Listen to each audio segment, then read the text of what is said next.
And amongst those visitors, I just have to point out, you have governors that have locked down their states, imposed mandates, imposed restrictions. You have big city mayors that have imposed lockdown policies. You have people on TV news networks that advocate for restrictions and lockdowns, and almost all of them have been criticizing Florida for a year and a half.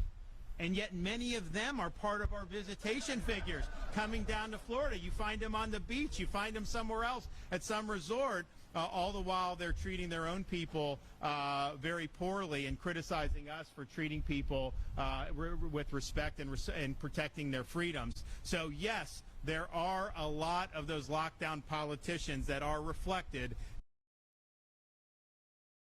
in the 118 million visitors from across the nation. But look, you know, people vote with their feet, so they can say one thing, but what they do is often more important than what they say.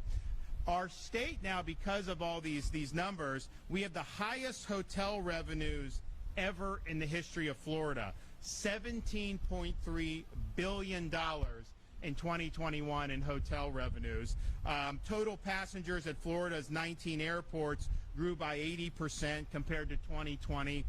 I think it would grow more if Biden would get rid of the mask mandate on these airplanes. I mean, how ridiculous is it? They force you to wear a mask, but if you put the mask under your chin and you sip on water for 2 hours, then somehow it's fine and that's okay. It's irrational what they're doing with the mask mandate, but I know there are definitely people who just don't want to go through the hassle of having to be accosted about masks. So they should absolutely reverse the mask mandate, federal mask mandate on air travel. People have sued on it. Nobody's been successful.